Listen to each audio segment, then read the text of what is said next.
Good afternoon to all of you. तो आज my students हम टॉपिक जो करने जा रहे हैं वो है ट्रांसफार्मर। प्लस टू के फिजिक्स में ये टॉपिक है ट्रांसफार्मर। और भी क्लासेस में हम पढ़ते हैं, बट ट्रांसफार्मर आज थोड़ा सा हम इसको समझेंगे कि हम ट्रांसफार्मर देखते हैं, डेली यूज़ भी करते हैं, but we actually not understand that ये काम कैसे करता है और ये क्या फंक्शन है इसका और उसको हम कैसे समझ सकते हैं। तो जैसे कि ट्रांसफार्मर, नाम से याद आ रहा है ट्रांसफार्मर कि मतलब कुछ चेंज करना, कुछ मतलब यहाँ से वहाँ लेके जाना। क्या लेके जाएगा? तो ट्रांसफार्मर क्या ट्रांसफ़र करेगा? ट्रांसफार्मर क्या है? वो वोल्टेज को ट्रांसफ़र करेगा, चेंज करेगा, कम से ज़्यादा से कम। वो कैसे समझे? तो इसको पहले तो ये समझे कि ट्रांसफार्मर क्या है। So transformer it is the device use for the converting low voltage at high current into high voltage at low current. फिर से एक बार याद करेंगे, converting low voltage at high current into high voltage to low current and vice versa. Vice versa का मतलब होता है उल्टा। जैसे ये जो लिखी हमने लाइन, इसकी उल्टी घुमा दो लाइन, तो वो हो गया वाइस मतलब उल्टा। ठीक है, तो ये जो डिवाइस है ये क्या करता है? ये हमारा वोल्टेज को कम या ज़्यादा करता है ना। तो कैसे करता है, किस प्रिंसिपल पे करता है? तो ट्रांसफार्मर, पहले याद करें, ट्रांसफार्मर एक ऐसा डिवाइस है जो कि वोल्टेज को कम ज़्यादा करता है। और ये कैसे करता है, कौन से प्रिंसिपल पे काम करता है? It works on the principle of the mutual induction.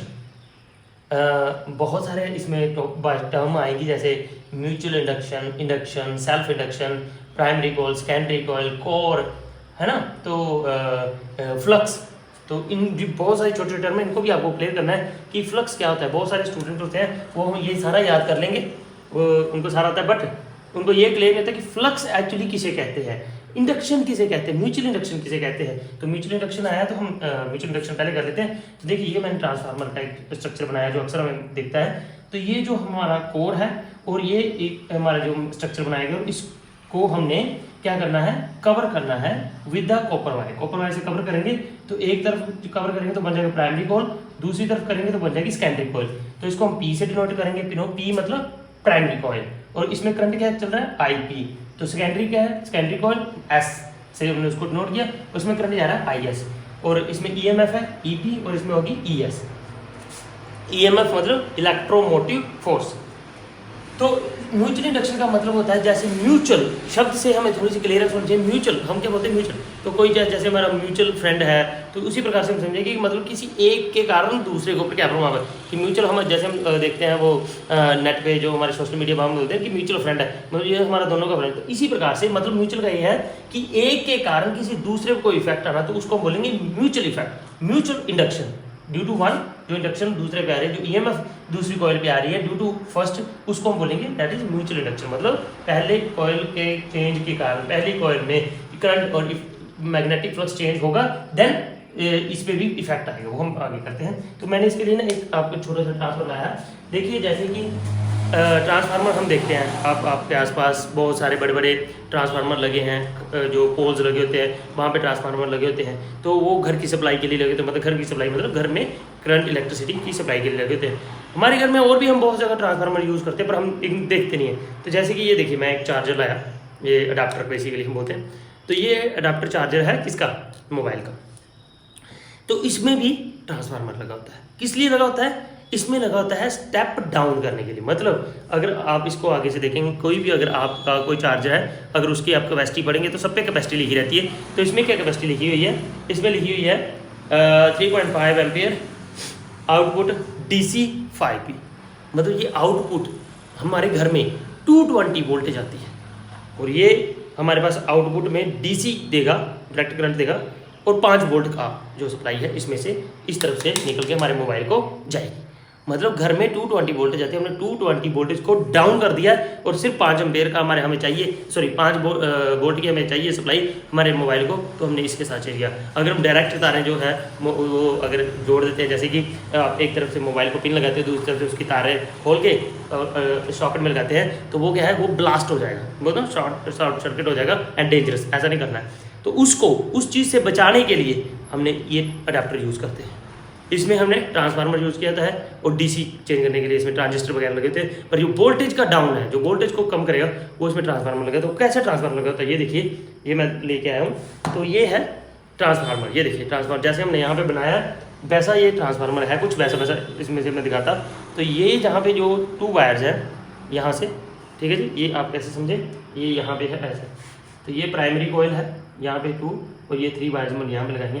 तो ऐसे करके हम बताएंगे, कम से ज़्यादा, ज़्यादा से कम करेंगे। अगर नंबर ऑफ टर्न्स प्राइमरी पे ज़्यादा है और सेकेंडरी पे कम है तो स्टेप डाउन होगा। अगर हाँ स्टेप डाउन होगा। अगर प्राइमरी में कम है, सेकेंडरी पे ज़्यादा है नंबर ऑफ टर्न्स, तो स्टेप अप होगा। ठीक है, तो ये देखिए, ये ट्रांसफार्मर है, ऐसा ट्रांसफार्मर छोटा सा, ये छोटा सा ट्रांसफार्मर है। ऐसे ही ट्रांसफार्मर बड़े होते हैं तो बड़ा साइज भी होता है। तो होता वही है कि ये जो कोर है ऐसे कवर की होती है। ये देखिए यहाँ पे इसको कवर भी किया गया है और यहाँ से इसकी ये इनपुट और आउटपुट दी गई है। तो इससे हम क्या करेंगे, स्टेप डाउन और स्टेप अप करेंगे, वोल्टेज कम या ज़्यादा करेंगे। तो ये बहुत जगह हम यूज़ करते हैं ट्रांसफार्मर। तो आ जाइए यहाँ पे, तो यहाँ देखिए स्टेप अप और स्टेप डाउन मैंने तुम्हें बताया। जैसे स्टेप अप मतलब यदि हमने वोल्टेज को इंक्रीज करना है तो क्या करना पड़ेगा, प्राइमरी कोयल की जो नंबर ऑफ टर्न्स है वो कम करेंगे, सेकेंडरी कोयल के नंबर ऑफ टर्न्स ज़्यादा करेंगे, तो स्टेप अप हो जाएगा। स्टेप डाउन करना है तो प्राइमरी कोयल पे नंबर ऑफ टर्न्स ज़्यादा करेंगे और सेकेंडरी कोयल पे नंबर ऑफ टर्न कम करेंगे और वहाँ पे स्टेप डाउन हो जाएगा।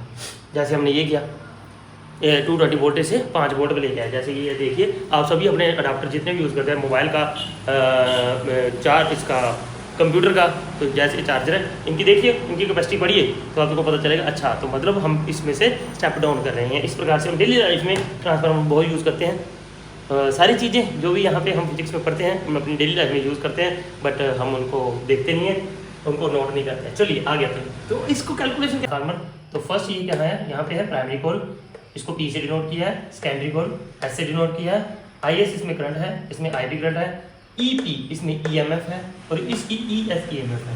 सो इफ फाइस, सो फाइ जो मैंने बोला, फाइ जो है वो फ्लक्स को डिनोट करता है। 5S flux in secondary coil, flux in primary coil. So if these are the flux are connected with the primary and secondary coil, then phi s upon phi p is equal to ns upon ns. Flux in the secondary coil, flux in the primary coil is equal to the number of turns in the secondary coil, number of turns on the primary coil. So in this, इसको solve करेंगे ds. So ये phi s is equal to ns upon this one, और ये इधर चला जाएगा, ये आ जाएगा। अगर इसको हम differentiate करते हैं with respect to time t, so we can say that differentiate this equation with respect to time t, then it is equal to ds upon dt, ये यहाँ पे है, और dt 5 upon ये आ जाएगा dt. Okay, we know that according to the Faraday law of electromagnetic induction, that is EMF is equal to minus d5 by dt, means EMF किसके बराबर है हमारे पास, EMF किसके बराबर होती है, जो फ्लक्स है वो विद रिस्पेक्ट टू टाइम, अगर उसको हम डेरिवेट करते हैं, निकालते हैं, तो flux change with respect to time t. So EMF is equal to flux change with respect to time t.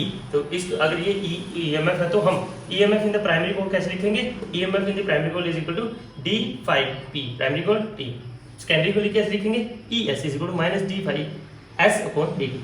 ठीक है जी, यहाँ से हम इक्वेशन इसकी वैल्यू निकालेंगे 5p की, और ये इसको इधर ले जाएंगे, ये आ जाएगी। यहाँ से हम 5s की वैल्यू निकालेंगे, इसको इधर ले जाएंगे, ये आ जाएगा। और ये इक्वेशन ये कहाँ पुट करेंगे, मतलब इसकी वैल्यू जो है ये आप यहाँ पुट कर दो और इसकी वैल्यू यहाँ पुट कर दो। So using this equation in this equation, और we can say that using this equation this values in equation number above equation. ठीक है, इक्वेशन करेंगे तो पुट करिए, देखिए आप पुट करेंगे ये कट जाएगा। देन ES की वैल्यू आएगी EMF in the secondary coil is equal to the number of turns in the secondary coil, number of turns in the primary coil and EMF in the primary coil. So ये आ जाएगा। इन दोनों की ratio जो है, जो हम इसको बोलते हैं this is equal to K, and इसको बोलते हैं हम ट्रांसफॉर्मेशन रेशियो। अगर हम बात करते हैं कि हमारे पास कोई लॉस नहीं है ट्रांसफार्मर में, उसमें क्या है, ये आउटपुट और इनपुट दोनों बराबर है, उस केस में हमारे पास वैल्यू आती है ES upon EP is equal to IP upon IS। और अगर हम स्टेप डाउन स्टेप अप की बात करेंगे तो हम ये बोलेंगे कि हमारे पास स्टेप अप जो है, स्टेप अप ट्रांसफार्मर में जो ES मतलब EMF इन सेकेंडरी कोर वो ज़्यादा होती है हमेशा EMF in the primary core.